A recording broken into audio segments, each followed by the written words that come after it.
all Matt Rule wanted to change because Matt Rule didn't. So I believe that we'll probably see EJ Barthel maybe depart the program too, which is really weird to say because it seemed to be that, and I'll give you the numbers here in a second. It seemed that Emmett Johnson was thought to be the second and maybe even the third guy before Holgorsen got here, and was thought to maybe even be the first guy when Holgorsen got here. Because when you look at the numbers for Emmett Johnson, when before Dana Holgorsen arrived to Nebraska, Nebraska had 293 passing yards against Wisconsin, and a lot of that went to Emmett Johnson. Now, if you look at the way he was able to, he never had double-digit carries carries in a game other than Rutgers. Mm-hmm. He averaged double digits in games after Dana Holgorsen got here. When you look at the way he was utilized out of the backfield, they literally started designing crossing routes for him. I thought this was going to be a tailor-made offense for him next season. Now, we have till Monday. He could come back. Emmett Johnson, nobody is officially gone. They're just in the portal.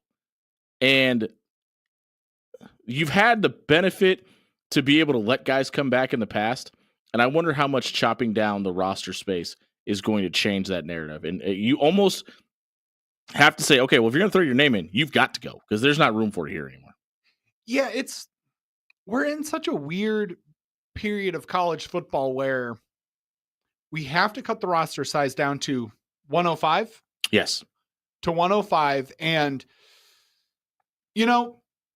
a lot of the names that I still have on the offensive and defensive depth chart make me say, we can still be a pretty good team. But the Emmett Johnson one, as co-host John Schreiner alluded to today in our little Twitter group chat that we have. I knew I forgot to read something. Is one that hurts quite a bit. Yeah. And it's the one that stings the most. And to me, it was the one that was the most shocking. Most shocking for sure. I think Jamari Butler is going to be the most missed out of the guys that are currently in that group. Oh, definitely. But it goes to the point that you made just earlier, is that it seemed like Emmett Johnson was starting to ramp up more and more and more, and that Holgorsen found him extremely effective. So, and, we can put ourselves in as many coaches' shoes as we want to, but we'll never actually hear the closed door meetings that they have. It does make me wonder, number one, who is next? Who is going to be our next guy in the portal? Yeah. Because there are going to be more people who are going to leave for greener pastures or just for a different field in general. Well, there's going to be guys that have to leave and just have to leave because there's no room for them. Yeah. Because it's not only that you got to cut down to 105. If you feel like there's guys in the portal that can help you out, you got to cut down to get those guys into the mix as well. So it's not like you could stop at 105 and say, okay, we've got our roster. You got to make room for the guys that you just recruited out of high school. You got to make room for the guys coming in through the transfer portal that you want to get. And honestly, you got to have some really tough conversations with some guys that maybe just fresh or redshirt freshmen or redshirt sophomores. And obviously when we didn't include Malachi Coleman into the equation in this discussion because he's a guy that jumped to the transfer portal before the end of the season. Yep. But I think decisions like that are probably going to be more common than waiting until the end of the year because you're going to have to, as a player now, throw the tampering stuff in there if you want to, because it happens. And if you think it's just started happening since NIL and roster cuts started, you're kidding yourself. But as a player, you really have to start looking at your options sooner rather than later, because we're getting to a point where it's not, hey, you could just kind of hang out. Like, we're going to start seeing cuts like this probably pretty often. And if you get recruited over, that may mean your spot's not there. Not that you have to sit behind a freshman. You may not have a roster spot available following you. Yeah, and, pie in the sky, definitely reading tea leaves kind of guy on my end on this one. But I'm kind of wondering right now what a guy like Thomas Fidone could possibly be thinking. Because I will admit, in that Wisconsin game, when he got sat and didn't really get much play after that. And didn't come back in. Yeah. They went to Borkature for the rest of the game, basically. It made me think for a moment, is this Just the catalyst. Is this the point that has now soured Fedoni on his relationship possibly with the OC, maybe with Rule? I wouldn't, Rule seems more like a CEO kind of guy when it comes to some of this, to the roster stuff specifically, but loves him some Thomas Fedoni though. He does. And that's where it makes me wonder how much of him we're going to see in the bowl game, because I think that will be the catalyst for played a lot against Iowa, where we see a lot of guys who stick around. Yeah, and / guys who are on their last leg. I also think it's really interesting that Marcus Satterfield is still technically on this staff, and by all accounts is expected to stay. And I say that because you brought up the tight ends, because that's obviously where he coaches and what he's expected to coach if he stays. If he's the expected coach in that room, and he's expected to stay, and Thomas Fedoni was his guy, and it was Dana Holgerson's call to bench him, how does that make you feel if you're Marcus Satterfield?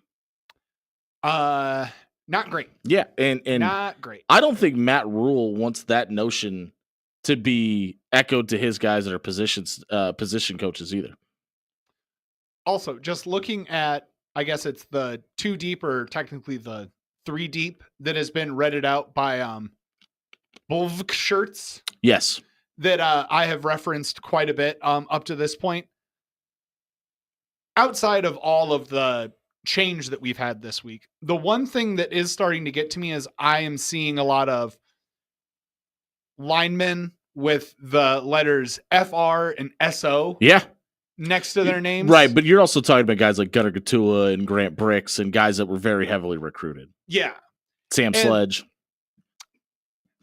It's one where, and this is totally off topic for the conversation, but it's fun to have. And how much plug and play can you truly have on an O-line and a D-line? Because you'll have a Cam Lenhard next year who can... You better knock on wood right now, because honestly, I'm a little surprised he's stuck around to this point.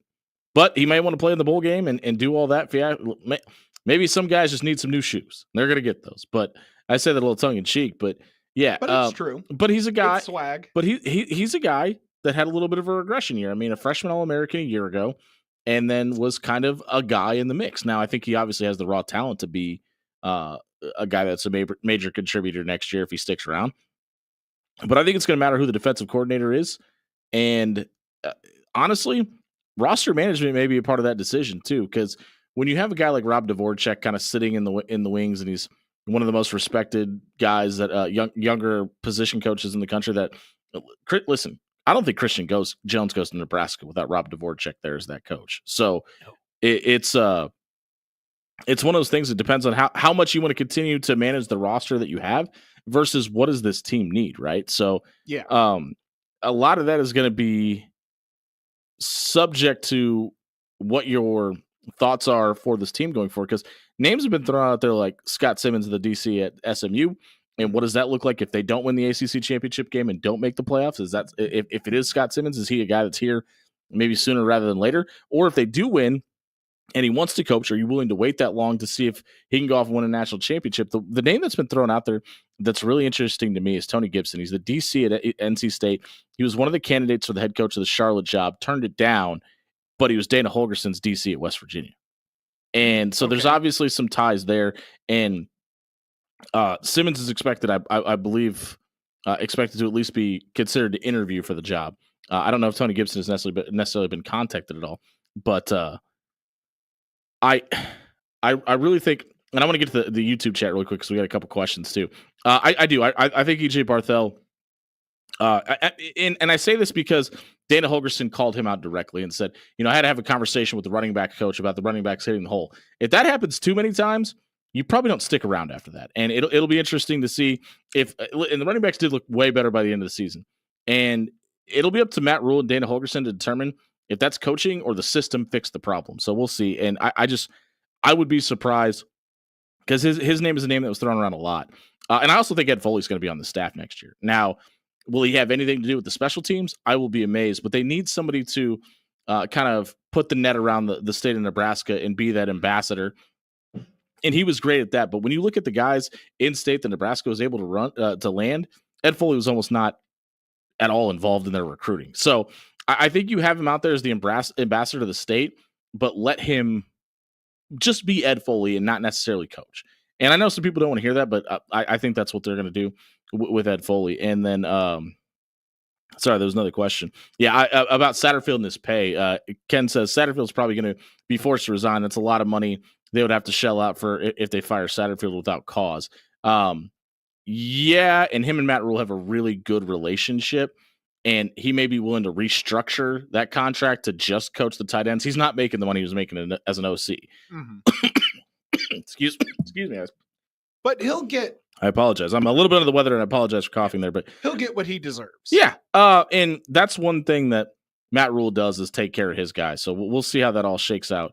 Which is another reason I think Dana Holgorsen decided to sign a 2-year deal. Is he knows that he's got a boss and head coach that's gonna go to bat for him.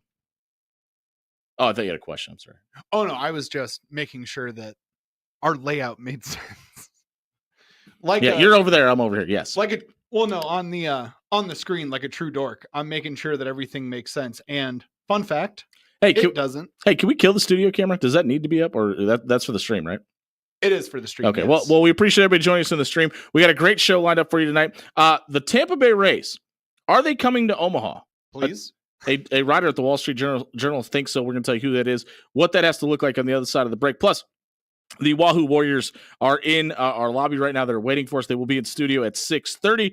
Stick around. Also, Matt Turman and the Omaha Scott Skyhawks coming up at the top of the hour. Jimmy Allen, Dan Campion with you here on After Hours tonight. I apologize. I am a little bit under the weather. I have a cough drop in. If I sound a little hoarse tonight, I apologize, but I'm going to try to get through these next 2 hours. Hopefully you'd stick around with us. If you missed the opening segment tonight, it was brought to you by Controlled Comfort Heating and Air. The cooler temperatures have arrived. It does not need to get cool in your house. If your furnace is acting up, you need to get a maintenance appointment set up with Controlled Comfort. Head over to Controlled Comfort. ControlledComfort.com. Let Steven and the team come out, diagnose the issues with your HVAC unit, heating and air. Make sure your AC unit's ready to go for summer as well. Head over to ControlledComfort.com tonight and book an appointment. We'll be right back talking Major League Baseball in December on 1620 The Zone.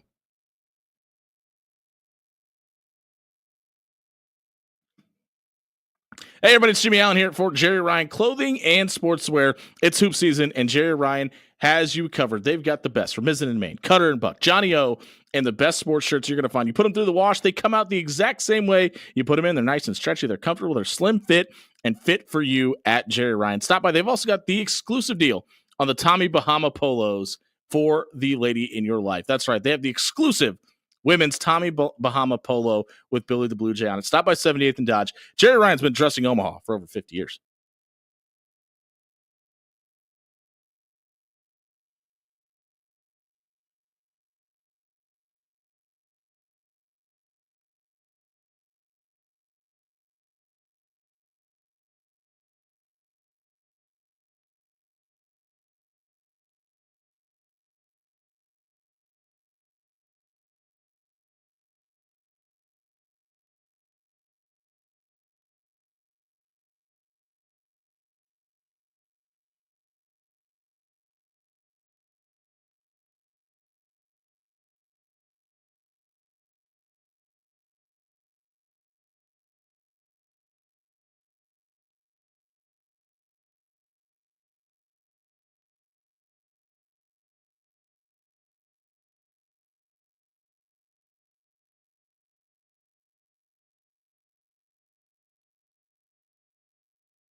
6:22 on a Friday night here on 1620 The Zone, brought to you by Bellevue University. Download the BU Bruins app to your smartphone to keep an eye on all the national championship runs happening on Bellevue's campus. There is more than one right now.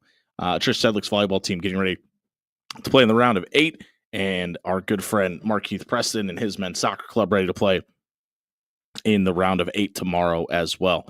The Wall Street Journal and their writer Jared Diamond wrote today that after Hurricane Milton ripped off the top of the Tropicana field, that the Rays only have a place to play at Steinbrenner Park for next year, and they will need a home in 2026.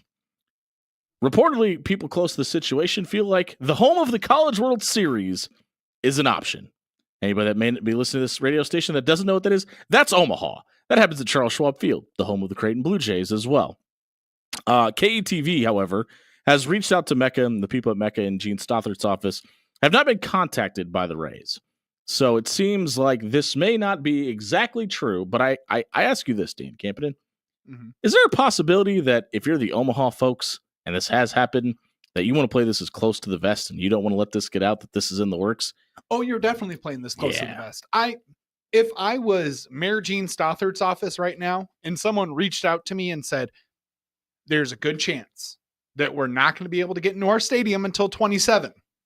That means we're going to need about a year's worth of baseball playing within another stadium.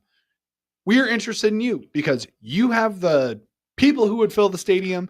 You've got the space. You've got the facilities all ready to go. Why wouldn't you do that? I want to give a word of advice to the people listening to the sound of my voice right now.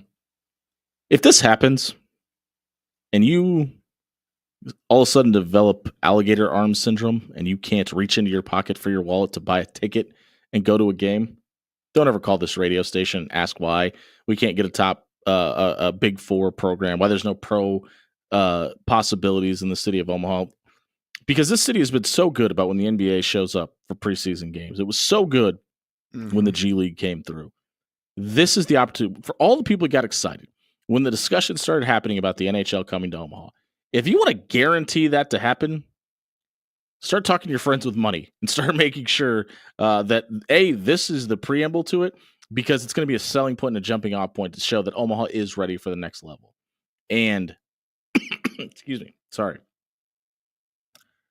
I will be astonished if this does happen and Omaha doesn't absolutely hit it out of the park.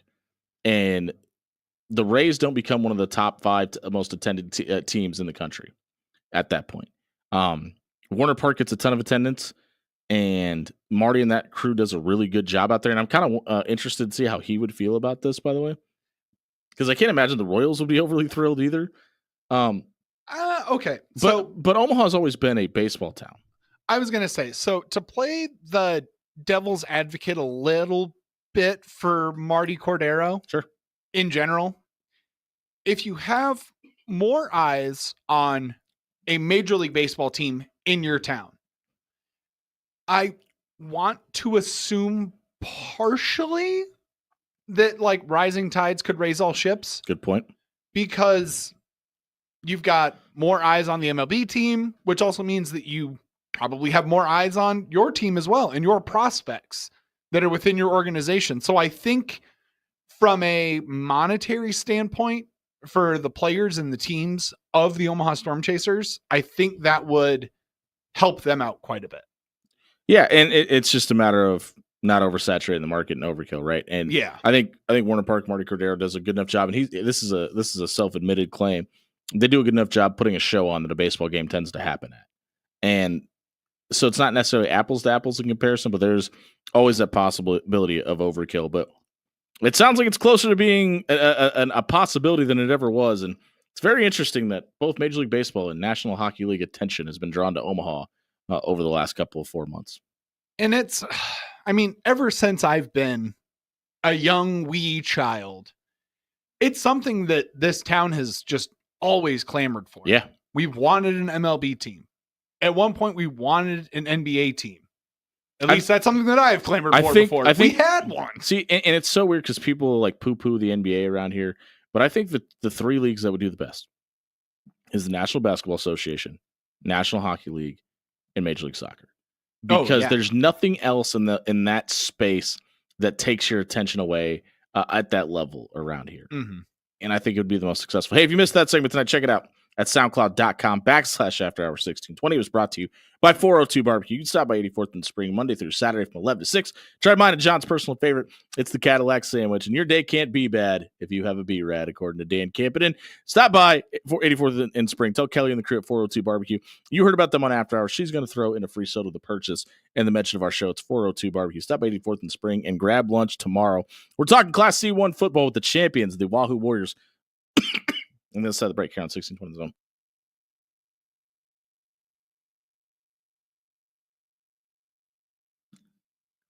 Hey, everybody, it's Jimmy Allen here for Bob Williams with Williams Law. Listen, New Year's Eve is coming up, and it's a day where we all know people that risk it when you don't need to. You go out, you drink too much, and you get behind the wheel of a car. It's not a good idea.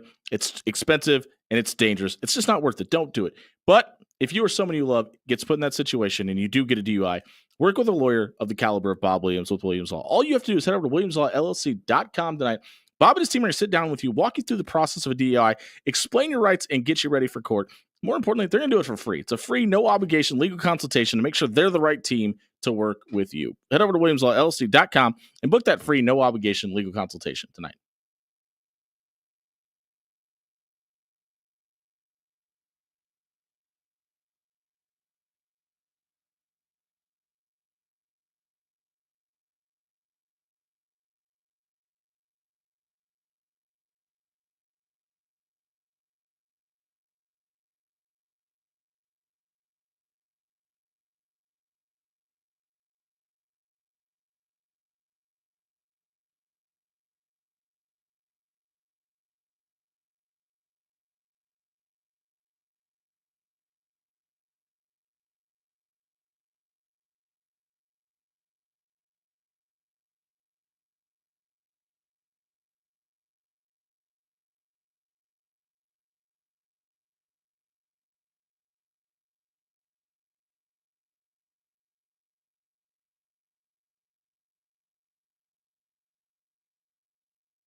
.632 on a Friday night here on 1620 The Zone, brought to you by Bellevue University. You can enroll in classes this spring by heading over to bellevue.edu. It's easy. There's no classes on Friday. It's a great college experience right here in the Omaha area. Check out Bellevue University at bellevue.edu.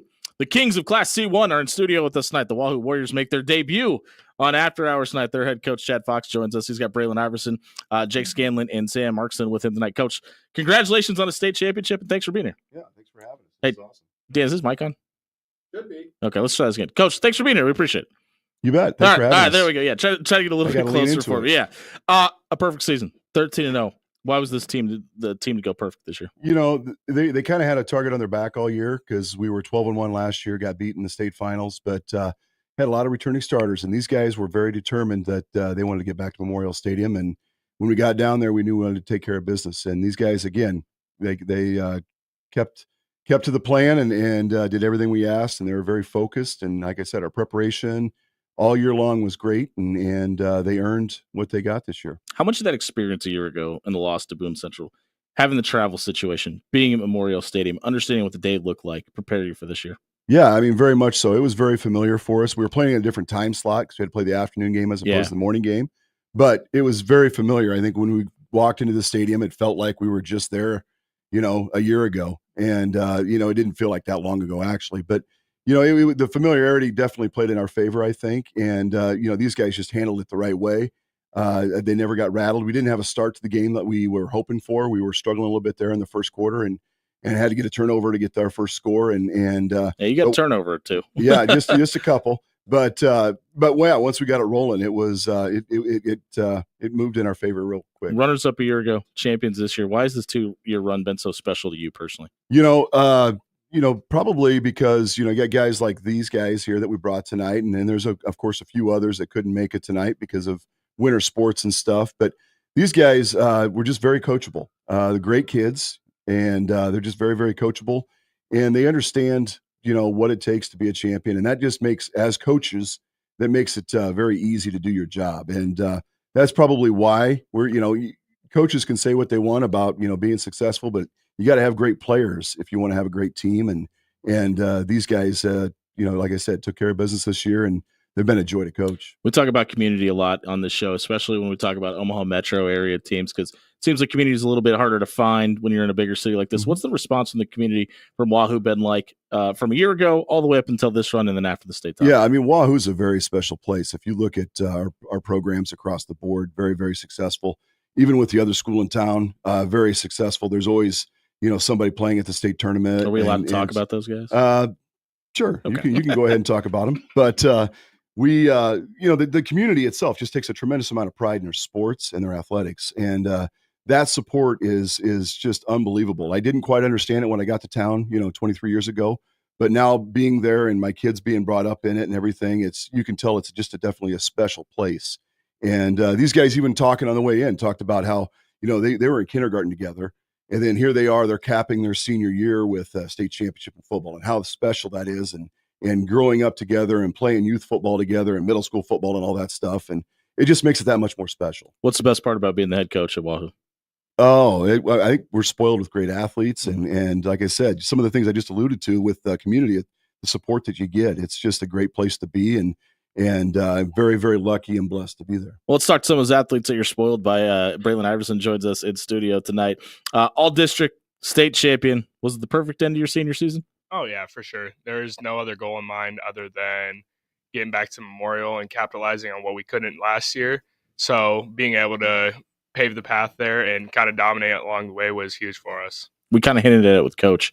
8 turnovers in the state championship you guys were able to force. Why were you guys able to take the ball away so easily in this game? Yeah, we were mixing up matchups, going from a little bit of man, we would switch into a zone, and we were just giving them a lot of different looks. Guys were out of line a couple times, and that messed with them. And we got a lot of pressure to the quarterback, and that allowed us to get a lot of plays onto the ball. It wasn't even just the state championship game. 6 shutouts this season. You only allowed 14 points. More than 14 points once this season. What was the key to success all year?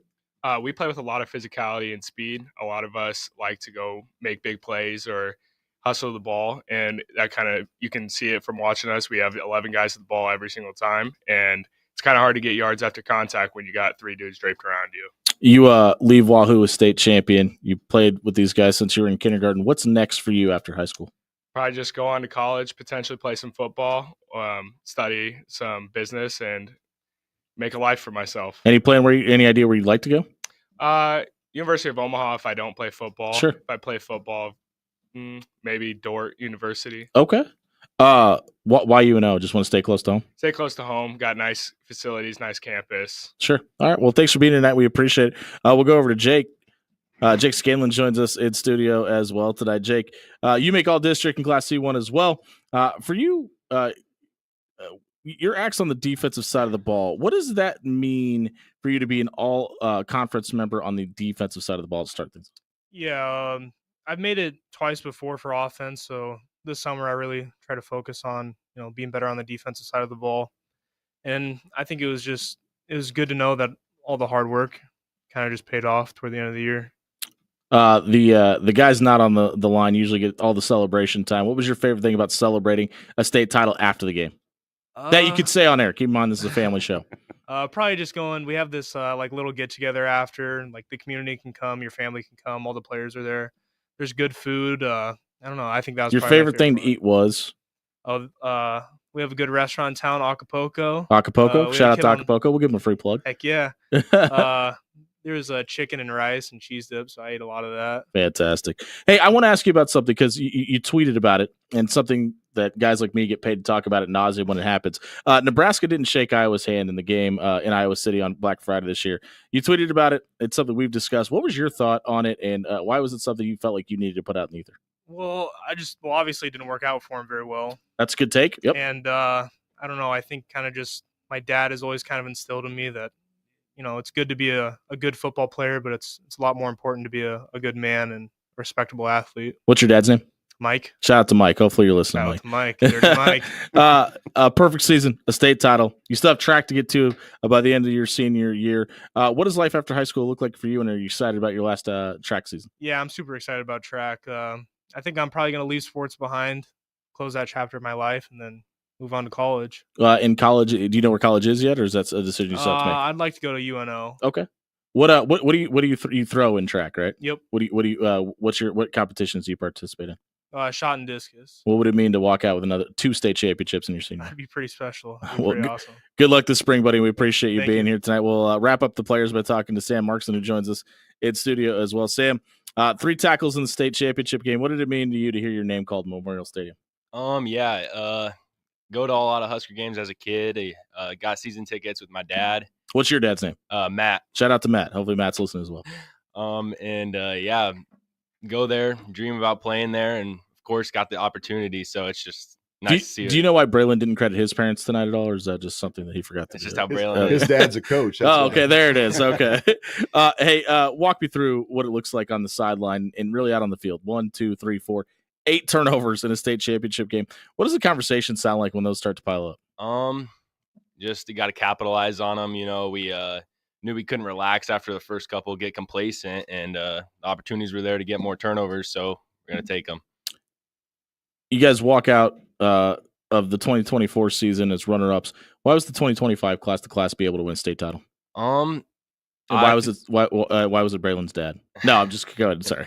I feel like you look at us, we've got seniors in every position group, and we learned how to lead really well based off the seniors from last year, and kind of helped us, I feel like, win more games. I don't know. Yeah. What does life after high school look like for you?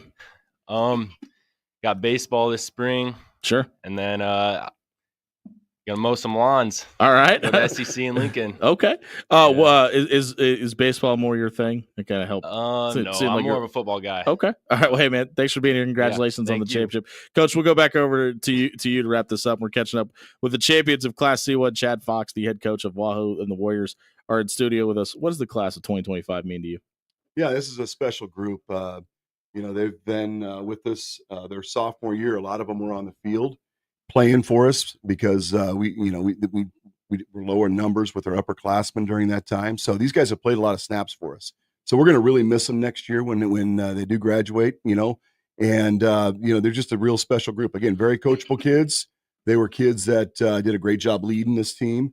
And there's some times where you can't wait for graduation to happen. There's other times where you just wish graduation wouldn't happen. And that's one of these group. This group is really, we're going to be sad to see them graduate. Which one do you like the least? No, I'm just kidding. Who are some of your assistant coaches that deserve some of the credit? Well, Coach Iverson, Braylon's dad, is our D coordinator. So he was the guy that was cooking up all the schemes that got all the picks, and he does a tremendous job for us. He's been with us since They're I looking got for one of there. those in Lincoln now. That's what I hear. Hopefully he doesn't go anywhere because he's been with us for 23 seasons now, and he does a great job. Yeah, the team that normally plays in that stadium could use 8 turnovers a game. Yes, they could. We got Eric Emerson, who does a great job with our DBs and our receivers and with our passing game. Coach Shada does a great job with our O-line. Coach Haberman.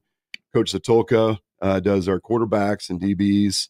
I'm probably missing somebody here.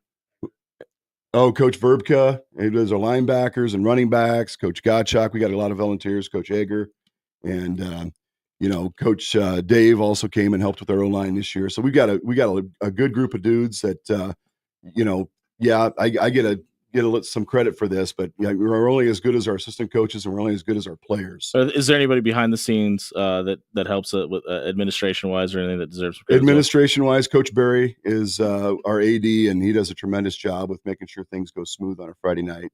And hats off to him as well. Well, hats off to you guys, the champions of Class C1. That is the Wahoo Warriors and their head coach, Chad Fox, who's joined in the studio by Braylon Iverson, Jake Scanlon, and Sam Markson. If you missed the Warriors segment tonight, check it out at soundcloud.com/afterhours1620. It was brought to you by Cunningham's Pub. 2 great locations throughout the Omaha area, out in the Old Mill District as well as down in Blackstone. If you're looking for somewhere to grab Sunday brunch and watch Sunday Ticket for your favorite NFL team, Cunningham's has brought Sunday Ticket back and has updated their brunch menu. Stop by Cunningham's and grab brunch this Sunday. We're going to find out what's trending on social media when we come back here on 1620 The Zone.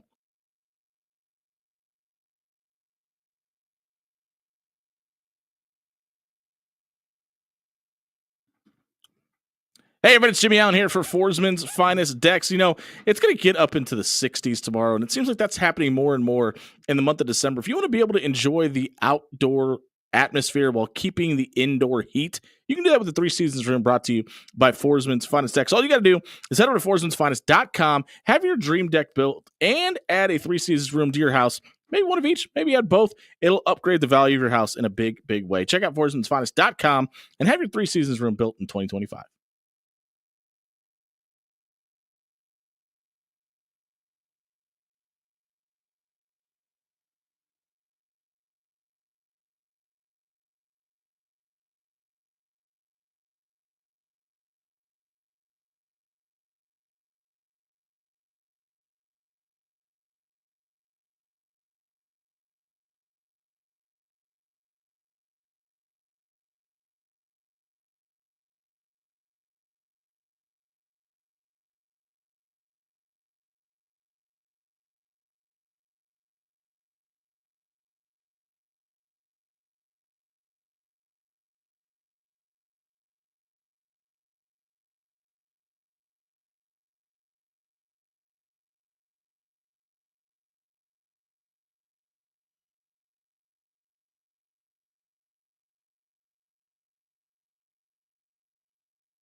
6:48 on a Friday night here on 1620 The Zone. And Dan, this is on your boy.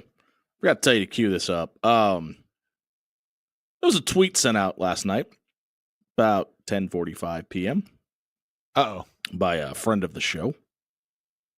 Terrence Crawford had a tweet last night. I liked that tweet. I liked that tweet earlier today.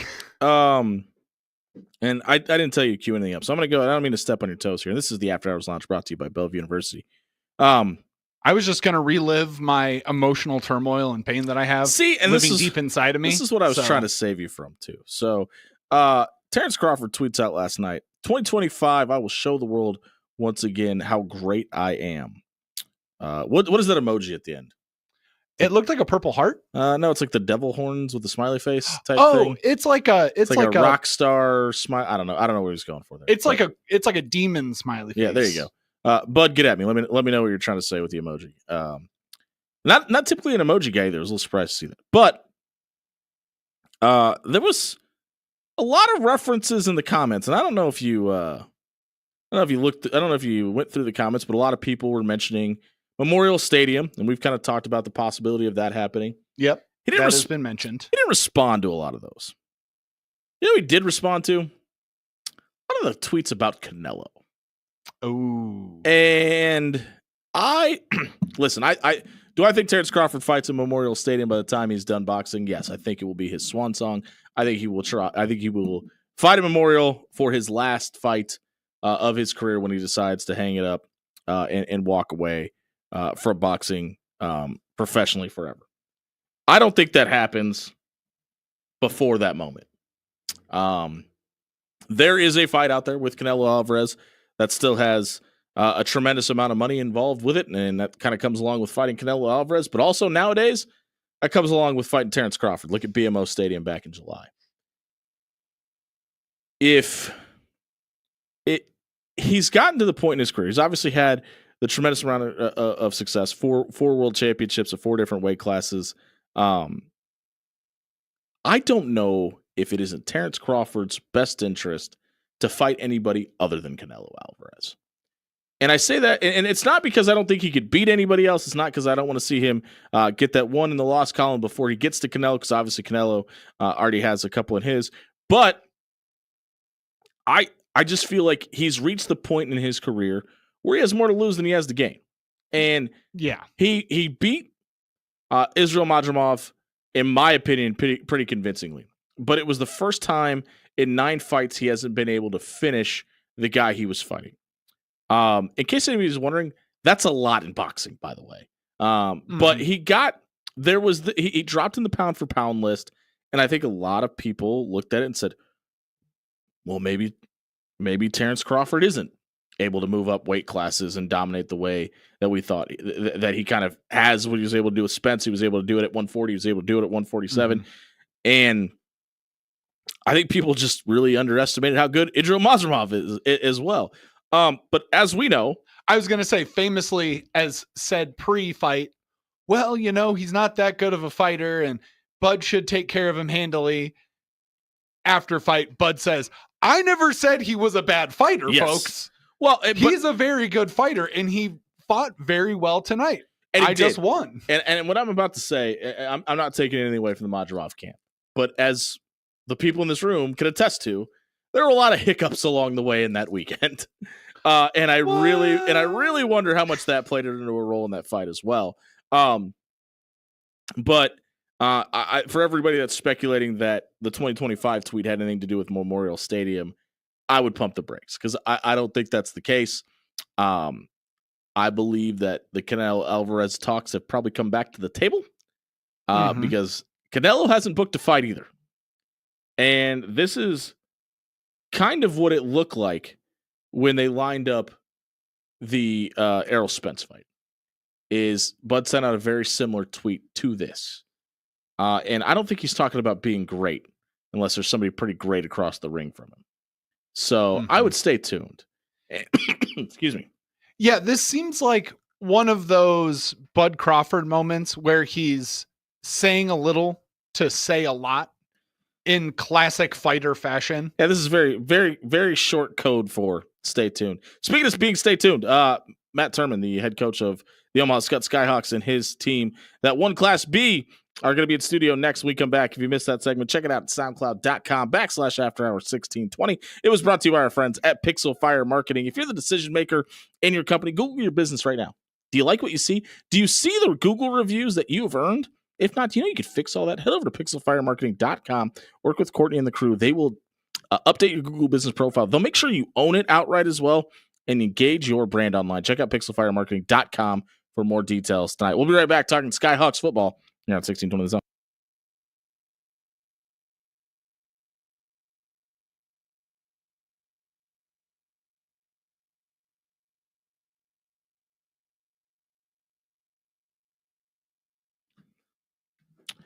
Hey, everybody, it's Jimmy Allen here for AX Plumbing. Listen, my drain out to the street is filled with tree roots. My good friend Nick Betts sent out his guys on Thanksgiving. They were able to diagnose the problem. We thought we got it fixed a couple of months ago. They came out and ran a longer snake and found out the issue goes way longer than our drain. They were able to give us a simple fix to the issue, and we have been backup free ever since. If you have backup issues with your plumbing at your house, check out axpservice.com tonight. Get your issues fixed and get the answers you've been looking for. Head over to axpservice.com and book an appointment tonight.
Top of the second hour here on 1620 The Zone, brought to you by Pyramid Contractors. Just a reminder, you can stop by Pyramid Contractors tonight.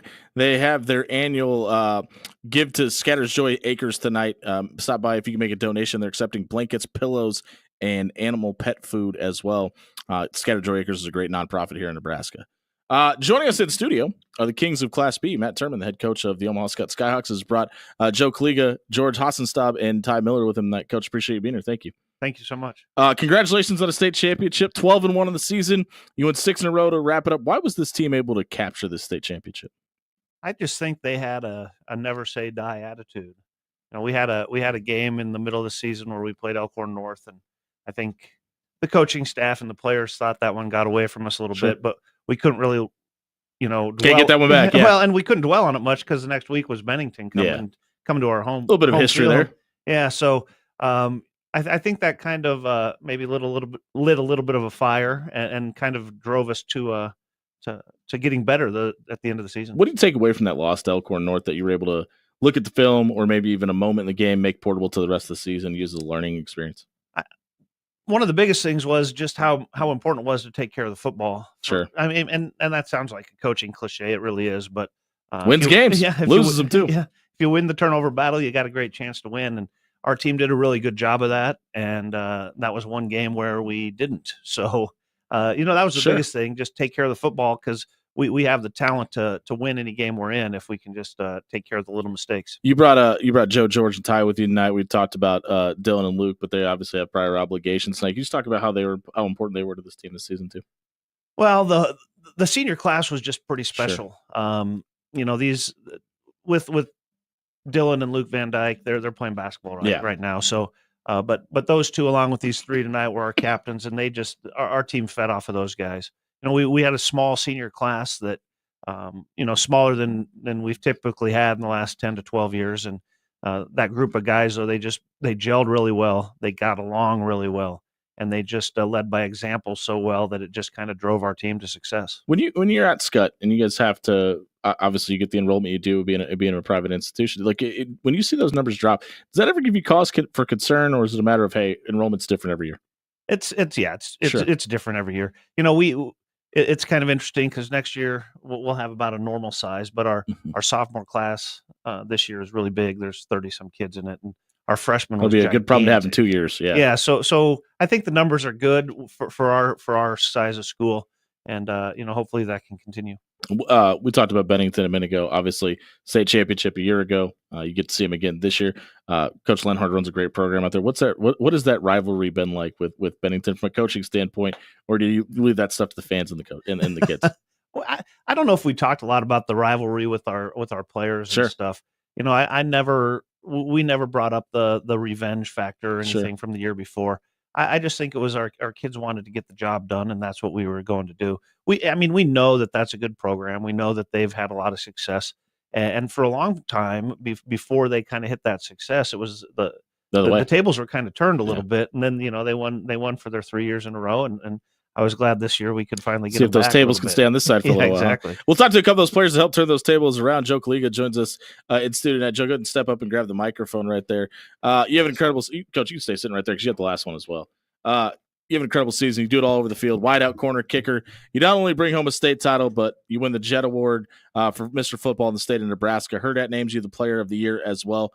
What is something that you did in the offseason that people didn't see that really paid off during the year to make you successful? Yeah, I think a lot of it was definitely in the weight room. If you would have asked like people that saw me freshman year if they thought I would be where I'm at today, they would say no way. All right, what's the bench? I know you want to say it. What is it? I think it's 240. There you go. Yeah. You guys listen. When we talk about Class B, and I think last time you were here, we talked about this. Class B, you run the football, you run the football, you run the football. 82 receptions, 1,634 yards, and 20 touchdowns. All of those numbers, state records. Why was the passing game so dynamic this year? Yeah, I think it all starts with our quarterback, Dylan Van Dyke. He's obviously something special. He did a great job this year of getting to the ball to a bunch of different guys. And when you had those guys like Nate and Leo on the outside as well as me, it's hard to stop that passing attack. And I think Coach Turman obviously did a good job of moving me around and getting me open all year. Those guys give you a couple bucks to mention their name tonight? No. No. Mr. Football, You still have you still have a baseball season to get to.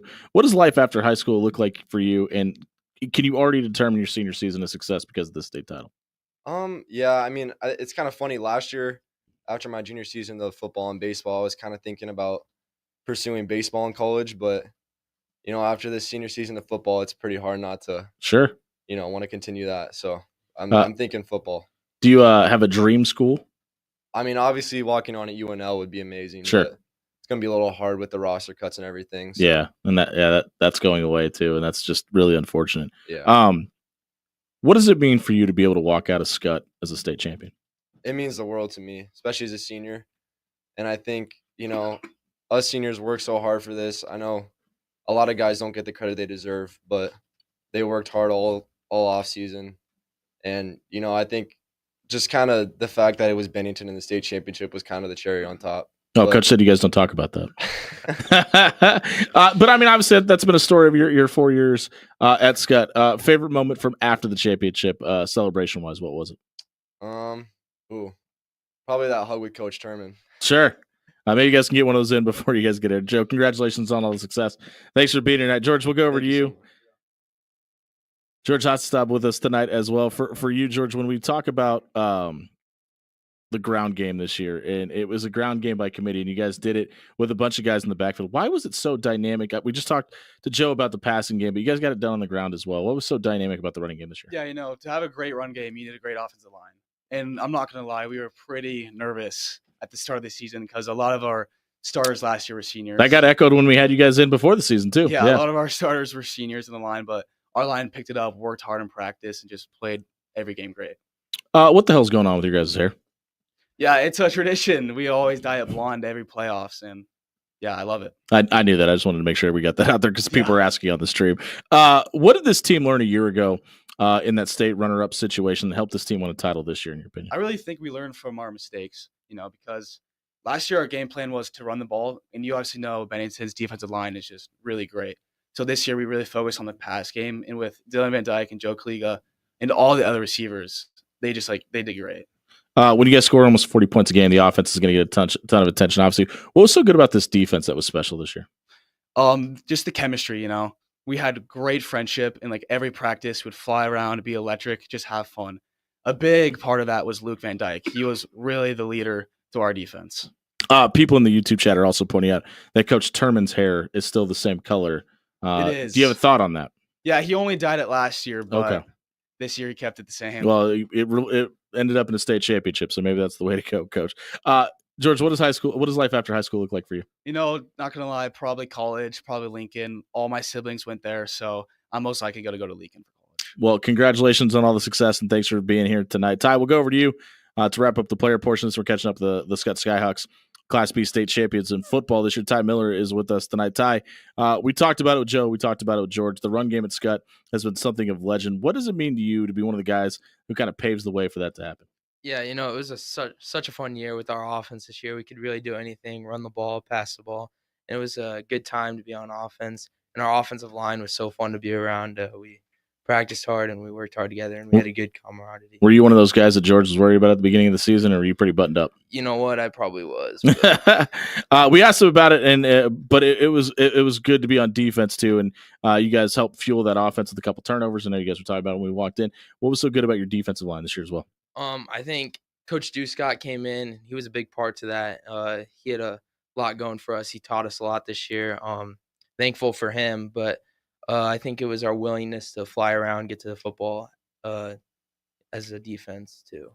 What is the best part about being a two-way football player? I think the mental aspect, because you could be on offense, get a turnover, and then go back to defense. Then you get a turnover on defense, score on offense. And do you wrestle? That's part of it. No, I don't. Okay, that felt like a real wrestler answer. That's the only reason I asked. No. What does life after Scott look like for you? College, going to SDSU, and just living student life. I guess. Why SDSU?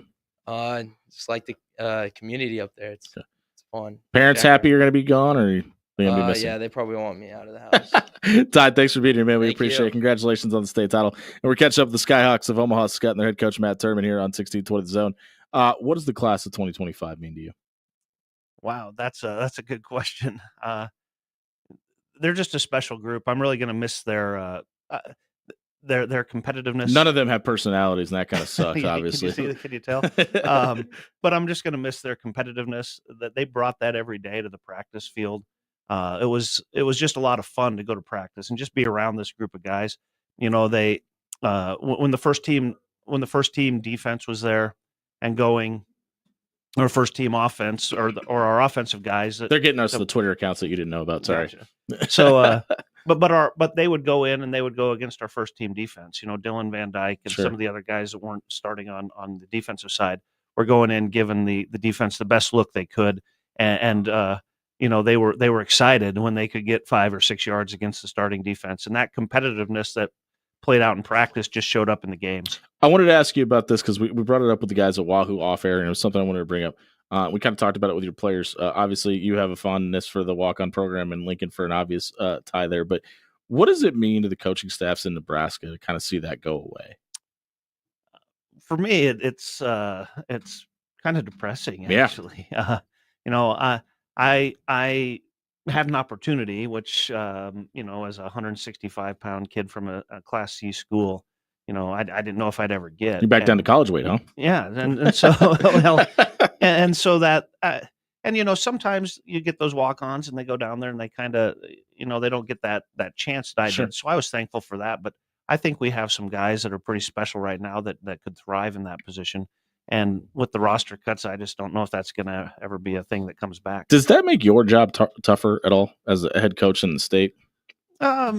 I mean, with the guys that want to go on and play, you know, Yeah. I had that conversation with Joe and Luke and Dylan Van Dyke that, you know, I talked to Coach Foley down in Lincoln, and he just said, we're not taking any walk-ons this year because Sure. we don't know. They don't know. We don't Yeah. know what the future is going to hold. And so we can't. Is that the right answer though? Sure. I Okay. don't know. I don't. Yeah. I mean, they're in a tough spot too. Right. I'm sure they would love to keep that walk-on Yeah. tradition and Clearly. keep, and they like to recruit kids from our state. And now, you know, some of them that might not be the scholarship guys, they have to see go somewhere else. Is there any truth to you being the new quarterbacks coach in Lincoln? Is that not yet? Not Okay. yet. But if they give me a call, I'd Sure. consider it. I think the pay might be better. That's Coach Matt Turman. He's winning state championships at Omaha Scott. The Skyhawks, they won Class B this year. If you missed their segment, check it out at soundcloud.com/after-hours1620. It was brought to you by our friends at Controlled Comfort Heating and Air. The winter season has arrived. You need to get the maintenance done on your HVAC unit so you can be prepared and not hanging out with old man winter in your living room this winter. Head over to controlledcomfort.com. Get the maintenance appointment set up so you can have peace of mind about your furnace. Make sure the warm weather didn't take too much of a toll on your AC unit as well. We're going to give you our Papillion Sanitation trash takes of the night. We come back here on 1620 The Zone.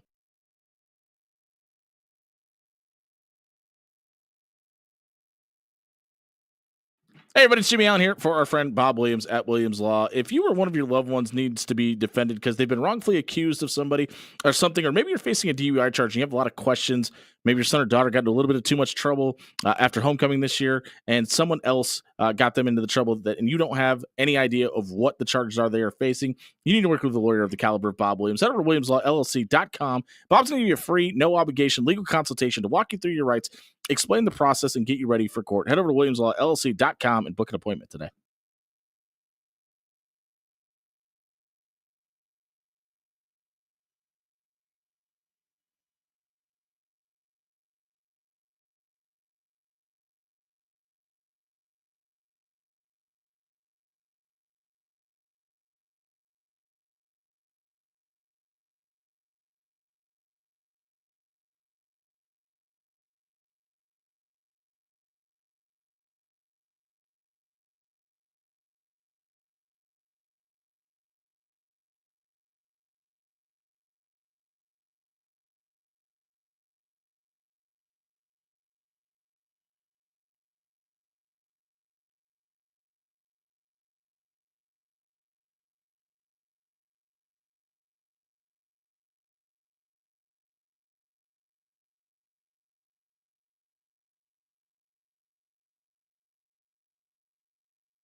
7:15 on a Friday night here on 1620 The Zone, brought to you by Pyramid Contractors. You don't become the number one roofer in Omaha for over a decade by accident. Head over to pyramidroof.com and get a free estimate for your windows, your roof, your gutters, your siding. They can do it all. Head over to pyramidroof.com tonight. It's time for our Papillion Sanitation Trash Takes of the night. I've kept the muzzle on all night. He's been barking and chomping at the bit to get the microphone for this moment.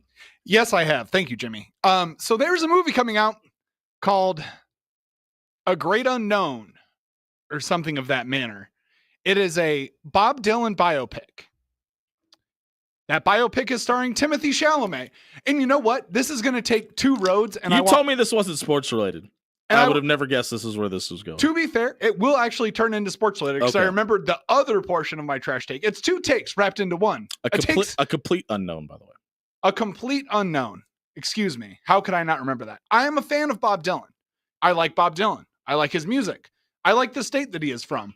I like the sentiment that he went through. Today, on Instagram and on Twitter, the University of Minnesota band was surprised, quote unquote, by Timothy Chalamet showing up, and they played a bunch of Bob Dylan songs that they had arranged. Now, if you know anything about Bob Dylan, there is one thing that he hated, and it was the fact that he was from the Midwest. No. He wanted Say it isn't his so. entire life to be from New York or Los Angeles. Wait. So much so. Is Minnesota the Midwest? Yes, it is. Yeah, I guess it is. It is the northern part of the Midwest. I'll let it slide. I've got some wild takes on how this country is split up into quote unquote regions. You could have just stopped at I have wild takes, but go ahead. Yeah. Bob Dylan famously did not like Minnesota, so that just kind of rubbed me the wrong way because it's like you're claiming a guy from your state who didn't actually want to live in your state, and at the first opportunity that he had, got out. And even in the trailer of this movie, Can't say I blame him. Elle Fanning, watch your tone. Duluth is a beautiful place. That is where he grew up. According to you. There is an Elle Fanning quote where she says, "You never talk about your family at all, Bob. You never talk about where you're from or your history." And or the 1,300 lakes you lived by. Yeah, the exact quote in the movie is, "People make up their histories. People make up their pasts." And to be fair, Bob Dylan was kind of that kind of guy where it's only true in Hollywood. He would just kind of get a little bit funky and psychedelic with it. I go on to make this now sports related. The guest picker this week on College Game Day on Saturday in Atlanta for the SEC championship will be none other than Timothy Chalamet. The man who looks like he has all of the college ball knowledge. And this can go one of two ways. Either he just gets harassed and harangued the whole time as the guest picker about not having any college football knowledge, or because he is a decent actor. Oh, the dude and because he does right? role. Timothy Chalamet? Yeah. He was in Interstellar. Yeah. He played the son. Yeah, I didn't know. I forget because it morphs into Casey Affleck in my mind pretty quickly. Good call. And apparently he's in the new Willy Wonka movie. He is. He plays Willy Wonka. The more you know. I had no idea who Timothy Chalamet was. Really? Yeah. Huh. You didn't know the hot, slender, rat-faced boy of 2024? See, to me, that's... who everyone was all about? That's what's Lip Gallagher's real name? Jeremy Allen White. Jeremy Allen White, yeah. It's all about... Who also looks like he should have played Willy Wonka because he's clearly... He looks like Gene Wilder. The son of Gene Wilder, yeah. Folks, if you are having kids right now, encourage them to become a tiny rat-faced boy. Because tiny rat-faced boy is the new genre of man. Whole question is, Timothy Chalamet, actually Jeremy Allen White.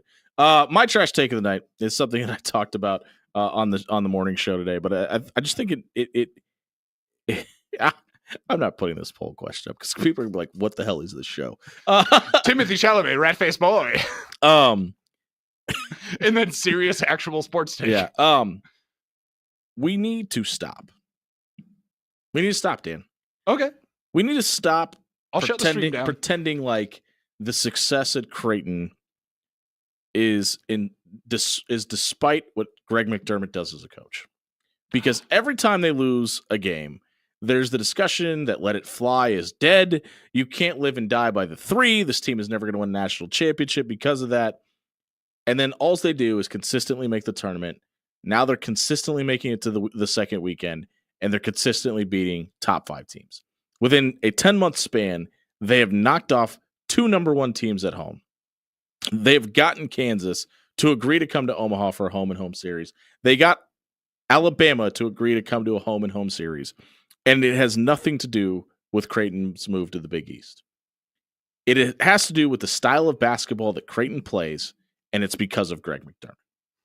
And Please preach. And for anybody that watched that Nebraska game and watched, and I had 4 phone calls about this on Blue Jay Overtime.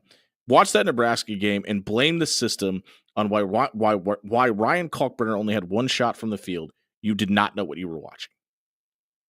It was an issue with the passing lanes and the drop coverage that Nebraska was running, and it had nothing to do with Creighton shooting 3-pointers.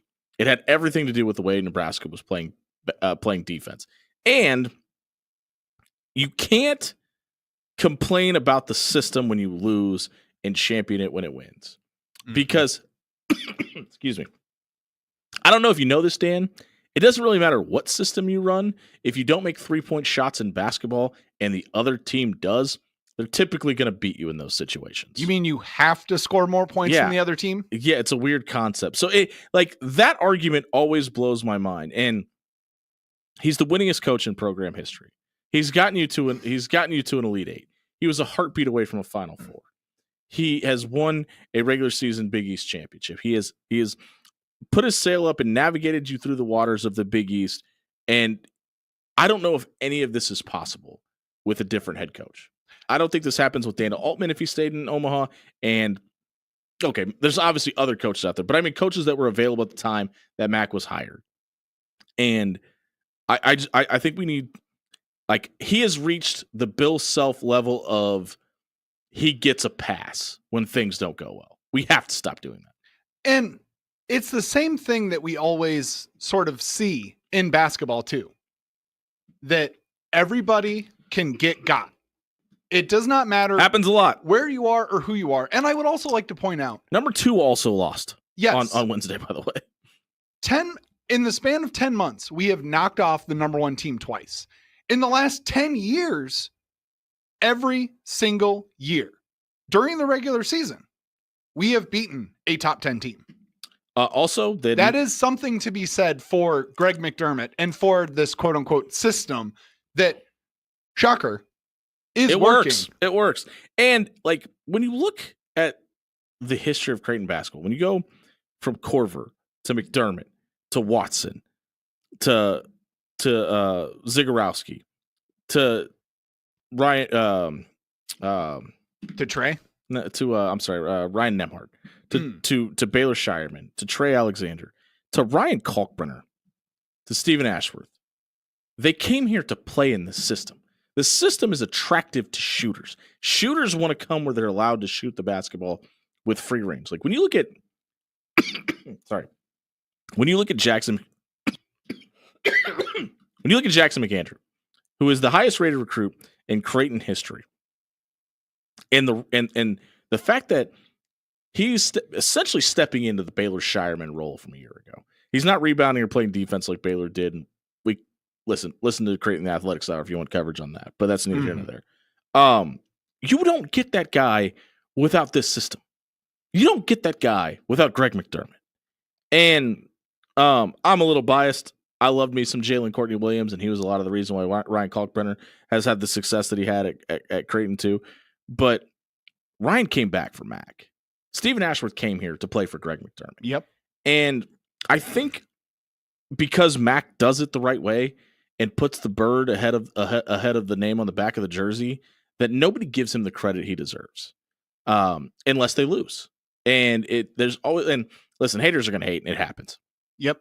You get the guys on social medias that are he's never made it to a Final Four, and he's not elite, and he's the reason they lose, et cetera, et cetera, et cetera. It's also the reason they win.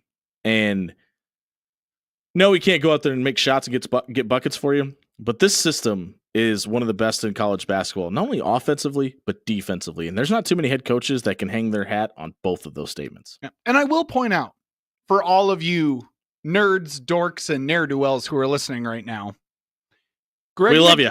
Greg McDermott has become a victim of his own success. Agreed. 100%. Because every single year, he takes a team that everyone says, well, they're not the best. Well, They're not big enough. They don't Have look. you heard that They before? They don't look big enough. They don't look like they can actually go that far in the tournament. And every single year, they lose in the tournament after the first weekend, after the second weekend, in very close, heartbreaking fashion. SDSU, they were a literal knuckle away from making a Final Four. Last year, they played that final game last year so close. They were so beat up. Down to the wire. And yes, they were really hurt. But what I have always appreciated about Greg McDermott is he tells his guy, go out there, put up shots, and Ashworth is having an off night. He will pull him and he will say, you need to take a seat for a minute, get your head right, get your arms right, focus up a little bit. And then when he sends him back out there, you can see visibly on his lips, shoot the ball. I'm not trying to ignore you. There's rumors coming out of Stillwater that Mike Gundy has just been fired. This is not a credible source, I don't believe. Not yet. But is it like my 8th year college football source? No, it's a Poke Scoop. So it's a Oklahoma State news source. We'll put quotations around that. Yeah. But it looks like there may be some smoke to that fire. We'll see if that comes to fruition. I mean, obviously, there's a ton of implications in Lincoln with Dana Holgerson possibly wanting to be a head coach again. If Oklahoma State comes sniffing around, would he take that job? Obviously, he knows the Big 12 very well. So we'll keep an eye on that.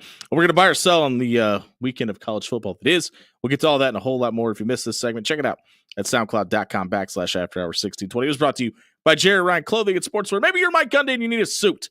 Well, the best suit buying experience in the Midwest is on 78th and Dodge. Stop by Jerry Ryan Clothing and Sportswear. If you're getting married this spring, you don't want to rent your tuxedo and have to worry about taking it back after the wedding.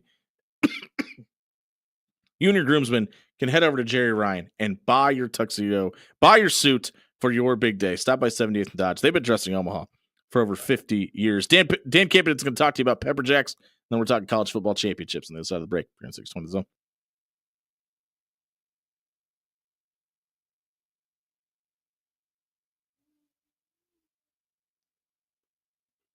Well, guys, Jimmy ruined the surprise. But you know what's never a surprise? Finding the best eats in any of Pepper Jack's 10 great local locations. If you've been a longtime listener of the show, I'm going to ask you something right now. You have to say it with me. Please say it with me. Do it right now. Steak Gunner Philly with all of the vegetables, including that extra spicy jalapeno juice to make it just that good. And of course, again, say it with me, the fries. Every single time you go in there, the fries are crispy and delectable and oh so soft on the inside that you don't want to miss them. So if you want to be just like Dan Campanen, Jimmy Allen in the After Hours Lounge, hit up one of Pepper Jack's 10 great local locations tonight.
7:31 on a Friday night edition of the After Hours Lounge. Jimmy Allen, no John Schreiner tonight. Dan Campinen is taking off his clothes inside the NRG Media Studios here. We don't have a sponsor of the studio, do we? It's been a long time since we had one of those, right? Yeah, I don't think we do. Come on, sales guy Josh, get on your job. Tech for us, for our specific show, because technically there is a studio sponsor. Who is it? Host. Oh, the host is Roasting Coffee. Every morning and every day. They're great. Since 1972. Thank you for the vending machines as well. It's time for Buy or Sell. We are brought to you not by Host Coffee, but by Pyramid Contractors. If you start to see a little fog build up behind your glass, that's not supposed to happen. Head over to pyramidroof.com. Get a free estimate for your windows, your gutters, your siding, the roof. They do it all. Check out pyramidroof.com tonight. Dan Campinen, what do we got in Buy or Sell? Well. Jimmy, as you incorrectly pointed out on the morning show today, you idiot, there are actually 5, not 2 teams that could win their conference in their We're running 2 hours of sleep. Get off me, Dan. Oregon, Texas, SMU, Arizona State, and Army. Buy or sell that 50% or more of those teams will do just that. Well, I feel a little bit better because Brett Cianci only pointed out 4 because I think everybody forgot that Texas was in the first year of the SEC. So more than 50%, so it's 2.5. I think Oregon wins the Big Ten. A lot of people are picking Penn State. Are they known funny stuff smokers? I don't see how you can pick Penn State to win the Big Ten. Yeah, I mean, you could convince me, but you would have catch to Oregon sleeping, hold me down and waterboard me to convince me. 2.5. No, I'm gonna go under because I think SMU loses. I think Arizona State loses. Now, give me the over. Army's gonna beat Tulane. Give me the over. I'll take 3. Love it. And I would tend to agree with you, but I would say Oregon and Texas for sure. For sure. And you think Texas is gonna beat Georgia? I know it's not the same Georgia team, but I really still Kirby Smart. It is still Kirby Smart, and that's one that you could probably push and pull me on a little bit and say, well, Dan, think about this. Well, think about that. Bevo's not going to be at the game. So the good luck charm for the Longhorns isn't actually going to be there. Uga will be. Uga is everywhere. They're not going to let a giant Longhorn cattle, steer, whatever you want to call it, into the stadium, but they'll let a bulldog in. Seems a little bit animalist to me, but no, you could convince me that 3 out of 5 would definitely win. All right. The Mountain West in the AAC both play their championship game tonight / right now. Buy or sell championship games should be saved for Saturday. Anybody that knows me or has been listening to this show for a long time, I clamor for college football to be on Fridays and Thursdays, Sundays and Mondays. This needs to be different. I buy. I think the championship games should all be on Saturdays. I understand what they try to do. They try to space out and give each conference their individual attentions. I don't want that. I want a plethora of games on my Saturday mornings and afternoons. Yeah, this is the one. It feels so freeing right now to not have the only dissenting voice about this question in the room. Mr. John Schreiner, you were always wrong. He knows. Give me all the football you can give me. Yep. It's especially now for conference championship week. It's Friday. There's no high school football on my television. There's no high school football going on in my direct city. Army's winning 7-0. By Let the way, me I watch. want to make sure we throw that out there. Travis Hunter is the odds-on favorite to win the Heisman Trophy, Jimmy. Buy or sell that Boise State's Ashton Junty can do something tonight to sway voters to bring home the stiff arm. Well, that game is going on right now. And as of right now, Boise State also just scored, and they lead 7-0 over UNLV. Yeah. Ashton Junty, only 19 yards on 4 carries thus far. Can he do something? No, and here's why. The majority of those votes have already been cast. And there's nothing that he can do tonight that will take the postman back to the person who cast them and have him recast their vote. So, no, I don't think – I think the Heisman has been decided, and it's Travis Hunter's to lose. And that completely and utterly saddens me. Simply due to the fact that he plays for Colorado. Ashton Junty is he is like the 4th best running back, just straight yards, that we have ever seen. Yeah. And it It saddens me and it pains me. I mean, dude's getting comparison to Barry Sanders. And you know who's all for it? Is Barry Sanders. Yeah. Loves him some Ashton Jonty. He's like, go out and break my record. He's like, do it, dog. Do it. Break my record. I think nothing would make. I think Barry Sanders says dog. Doesn't come up as a dog guy. I don't know. I was going to say brother, but he doesn't seem like a brother guy either. But I know it stinks. I bet Travis Hunter will win the Heisman. We just found out today that he will be playing in their bowl game no matter what, because Coach Dion says so. That was his legitimate reasoning, which is great. I'll believe when I see it. So will I. Moving on, the Ohio Bobcats make their 6th ever appearance in Ultimate Maction, aka the MAC Championship game, and are playing the defending Miami, Ohio Redhawks. The Bobcats are 0-5 in this game all time. Buy or sell that this is the year Ohio can get it done. I do buy. It's fuel that they're playing the defending champions. I think the offense is sorry. I think the offense is dynamic enough. I think despite the success in getting back to the championship game, the Redhawks are replacing too much. Give me Ohio to win this game tomorrow. And what a great rivalry that this is, to have this as your championship game in the MAC. The in-state rivalry, nothing really gets better than that. And I do hope, and I do believe that Ohio can climb that mountain, raise that MAC trophy. Poll question up at After Hour 1620. Do you think Barry Sanders calls people dog? Fair enough. Finally, James Franklin got Penn State to the Big Ten title game and is ranked number 3 in the country. Buy or sell that this is the most successful season James Franklin has had in Happy Valley. It's year number 10 under James Franklin. He's made 2 Rose Bowls. He's 1-1, once against USC in 2016, where the combined total score was 99 points. Everybody remembers that game. And then obviously Penn State lost that game. And then 2022, where James Franklin and Penn State beat Utah 35-21. They beat Auburn and Jordan Hare in 2022. They beat number 8 Utah in the Rose Bowl. If they lose on Saturday and go 1 and done in the playoff, I think I still consider 2022 to be a better season. I buy for now because they're ranked number 3 in the country and have a chance to win win a Big Ten championship. They didn't have to play Michigan this year, so it gives me a little bit of a pause for the cause, because it's not the same as it has been. It's hard for me to say it's been more successful because it's not as difficult of a schedule. I will admit that this has been James Franklin's sort of dink and dunk, get around the old demons kind of year, but I would say that if he can win the Big Ten championship, I would rack that one up to most successful year for him. And even if he loses the Big Ten championship, if they make a run in the college football playoff and get anywhere near that championship game, I would say success. This can't be correct. What is it? Nebraska just won the first set 25-3. Who do they have tonight? That's good, in case anybody's wondering. I'm trying to. This has got to be an error, right? It must be that new NIL Smash sponsorship that they have. Yeah, something like that. They were out there smashing stuff, and it probably got them, in the mood to smash the competition. Florida A&M. Sorry, I just realized I didn't answer your question. Tonight is the A&M game. Okay. No, they've won.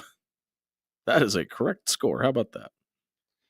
Well, we knew that the volleyball state was very good this year. Currently up 22-9 in set 2, by the way. Oh, okay. They might win this one, folks. Score some points, Florida A&M. Don't win, but Now I'm good. I want to see them shut them out. I think that'd be great. Blue Nebraska is up 1-0 over Ole Miss as well. They won 28-26 in a much more competitive set.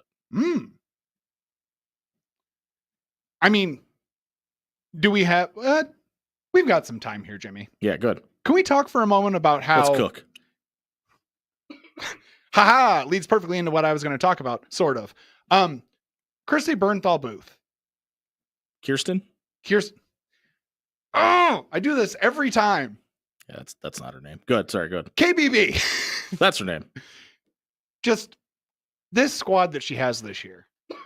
I don't know what they're putting in the water, but that match last night against SDSU.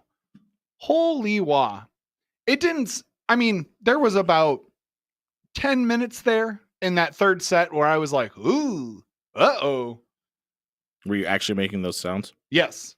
Okay. But then again, I was also watching the Packer game at the same time. Yeah, so that I would. I was believe. probably making ooh and uh-oh for a lot of different reasons. But outside of that 10 minutes, it seemed like no doubt. There was no doubt at all that they were going to go straight sets against SDSU. Would you agree? Well, like, no, and here's why. Kira Reinhardt is so elite in the middle.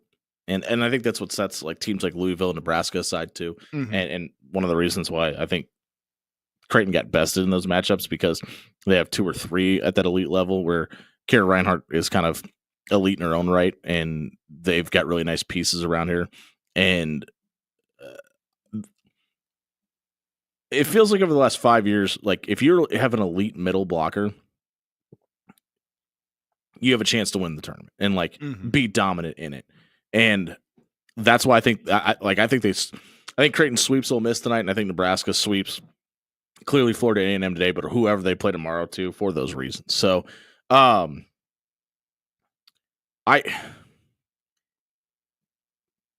Berthel Booth has done a really good job of getting old and staying old on her roster and doing it with elite players too. And that's like, you can have a lot of experience, but are they elite?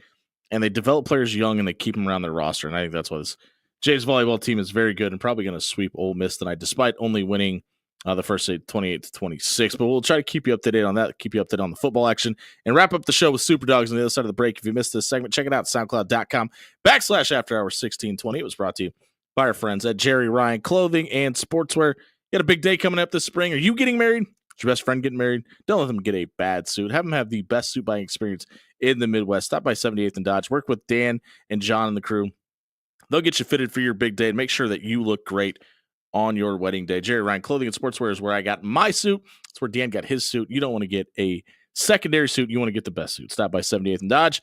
Tell Dan and John the crew that the After Hours Lounge sent you. We'll be right back. Give you Super Dogs on the other side of the break. Here on 1620 Zone.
7:47 on a Friday night here on 1620 The Zone, wrapping up the After Hours Lounge brought to you by Pyramid Contractors. You don't become the number one roofer in Omaha for over a decade by accident. Head over to pyramidroof.com. Book a free estimate for your windows, your gutters, your siding, your roof. They can do it all. Check out pyramidroof.com and get a free estimate tonight. Dan Campen and Jimmy Allen shutting her down for you tonight. It is Super Dog Friday. We're going to give you 3 outright underdogs to outright win this weekend in some form of football. However, Dan, throwing a complete curveball in here. I don't think in the 5 years the show, you know what? Let me say this. Thank you to everybody who's made us a part of your evening for 5 consecutive years here on the After Hours Lounge. Thank you for being with us. But secondly, I don't think I've ever done this in the history of Super Dogs. All 5 of my picks are in the NFL. Oh, wow. I usually, as long as there's college football readily available, I throw in a college football pick. But it pains me to say this. I'm starting off. The Bears are going to beat the 49ers on Sunday. Whoa. Are you that? Are you that sad? I think no, I'm not that sad. I think it's in their best interest to start losing games and getting guys healthy and start tanking. Obviously, you don't need a quarterback, but you need a lot of help. Guys are getting old. Guys are getting hurt. Just mail it in. The defense is beat up. Fred Warner's hurt. Christian McCaffrey's done for the year. Trent Williams is now 39 years old. Brock Purdy's banged up. Like, it's fine. Like, you're not winning the Super Bowl this year, no matter what happens. So, and I think the Bears are starting to figure some things out. Give me the Seahawks plus 2.5 at Arizona. I think they got the more dynamic offense. Geno Cheesesteak. Those are 3 touchdowns on Sunday. And then the Chargers plus 4 on Sunday Night Football in Arrowhead at Kansas City. They're the more physical team. The weather will help the Chargers more than the Chiefs. Give me Jim Harbaugh, his khakis, and a win in Arrowhead. And unlike you, I did actually choose a college football game this Stay true to who we are, Dan. weekend. Thank you very much, because I have to. And we were hyping them up earlier this week when we got, the conference championship lineups and we figured out who they were. Iowa State is taking on Arizona State, and they are the underdog. Iowa State is the one who is going to win this game. Also, walk into yo trap, take over yo trap. Those words were said by none other than Kirk Cousins. Yes, I never thought I would hear those words come out of his mouth, but they did, and we cannot deny that. Kirk Cochains, baby. The Atlanta Falcons are going up to US Bank Stadium in Minnesota, and I do so believe that those Atlanta Falcons will come out with a win. Not only to help my heart and to where the Green Bay Packers sit within our own division, but also because it's nice to see Kirko win. And then in the trash fire dumpster game of the weekend. You're taking the Bears too? No, actually, it's even worse trash fire dumpster game of the weekend than Bears 49ers. Jacksonville and Tennessee. I knew exactly what you were talking about. Nah, there's no way. If 2 idiots have to punch each other in the face for 3.5 hours, one of them has to win. And for some reason, Jacksonville is not the number one, is not the favored team in this matchup. I know exactly why they're not the Trevor favored Lawrence team. is dead. But give me Jacksonville just for a little bit of fun NFL chaos. You can't lose them all, right? Well, they've got 2 You're not wins the in Detroit season. Lions. Man, the Patriots are bad. Oh, they're so bad. It's that is the one hard thing. There's about a team picking you're trying all to of these NFL games right now. If there's a team you're trying to figure out who they've beaten this season because you don't think they've beaten anybody, the answer is probably the Patriots. Do you want? We got a few minutes. You want to talk about what happened last night? Yeah. So first off, I want to say for anyone out there who's listening right now who is waiting for me to like rip Dan Campbell on the Lions, there is no I have zero problem with the way that we lost that game. Number one, they went Feel bad for Josh Jacobs though. Oh, totally bad. They went 4 for 5 on 4th down conversions. That's on my Green Bay Packers. That's something that you cannot let happen at all. And to be fair, the size of the chestnuts on old Dan Campbell. That are roasting above Dan Campbell's fire? Yeah, it's the time for Jeff Hafley to go back to college football? No. That defense is a little bit too banged up. To be fair, if I'm going to give them any sort of grace, they don't have Jair Alexander right now, so they're trying to I forgot play about that. zone defense concepts, which I don't think the secondary is comfortable with.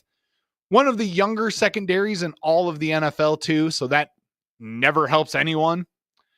But, I mean, I said it last night on Twitter, and I can't pull my Twitter up right now because I've got the after hours tweet for the end of the show. Corporate boy. But I basically said to the effect of, like, I have never had a problem with Dan Campbell. He excites me. If there is any head coach outside of my own that, like, I could listen to him talk any day of the week, after seeing those episodes of Hard Knocks during their summer camp when they were preparing for that season, and he was talking about how he was the underdog and how this team has always been looked down upon. The resurgence and the Aaron Glenn, Ben Johnson of it all, it's got to get you a little bit excited. You will never hear me be nice about any other team within our division because it's nice to finally have someone else who is at the top of our division That you don't hate automatically. who it feels like you can really actually have like a good fight with. The Vikings are so here and there and nowhere all at the same time. The Bears are just a trash They still suck. team and they're just a trash franchise. But it's nice to finally have the other half of the NFC North that is the Detroit Lions really starting to connect. And I mean, the only player on that team who I will say that I absolutely loathe with a passion is a man by the name of Amon-Ra St. Brown. All hail the sun god. And that is because he has made his thoughts on Green Bay known. You worried about them making the playoffs? About Green Bay making the playoffs? Yeah. Not one bit. If you were to slip us into any other division in all of the NFC right now, we are the number one team. This is actually a crazy stat that I saw last night on the broadcast is that if you were to combine the winning percentages of the entire NFC North right now, we would have the best winning percentage through, I don't know what it is, like 13, 14 weeks. 14, yeah. In 14 weeks than ever has been had within the NFL. It's crazy. Lions, Bills, Chiefs. All three have clinched a playoff spot. That was the After Hours Lounge Rightly tonight. so, by the way. If you missed any of it tonight, check it out at soundcloud.com/afterhours1620, wherever you may find your podcast at. It was our bets tonight were brought to you courtesy of Warhorse Casino and Sportsbook off 63rd and Q, slots, table games, and yes, their sportsbook is now open. If you or someone you know has a gambling problem, head over to call 402-806-7344. For Dan Campion, a very sick Jimmy Allen, happy National Bartender Day, everybody.